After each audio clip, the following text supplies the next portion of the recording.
जय मैथिल, जय मिथिला, मैथिलगण। हमर आइ के प्रस्तुति एकटा महेशवाणी अछि। महादेव पार्वती के दुनू के जे छै से एहिमे विवरण छनि। आ दुश्रावणी एखन चलि रहल यऽ। अपने सबके हमर ई मैथिली गीत नीक लागे तऽ अपने सब लाइक सब्सक्राइब करी, कमेंट में लिखी केहन लागल। धन्यवाद। अब मैथिली बाजी, मैथिली भाषा के आगाँ उठाबी आ अपन मैथिली भाषा पर हमरा तऽ बहुत गर्व अछि। अपने सब गर्व करी।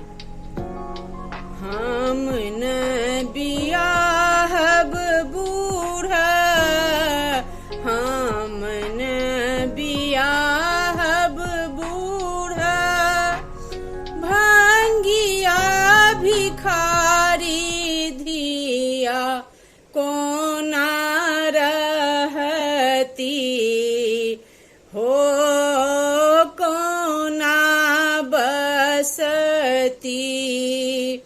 भूत प्रेत बाके देश धिया कोना रहती हो, कोना बसती। भूत प्रेत बाके देश धिया कोना रहती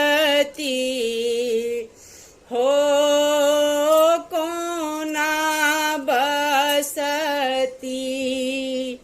सुनै छियै बूढ़वा के घरो न घरा,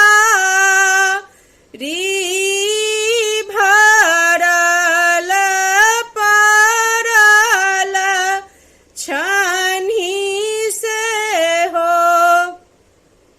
भांगक बारी, से हो भांगक बारी।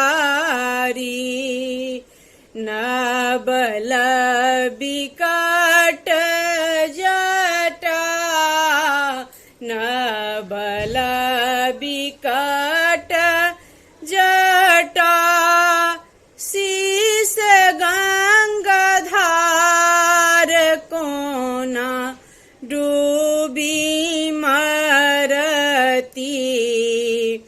हो, कोना बसती। भूत प्रेत बाके देश धी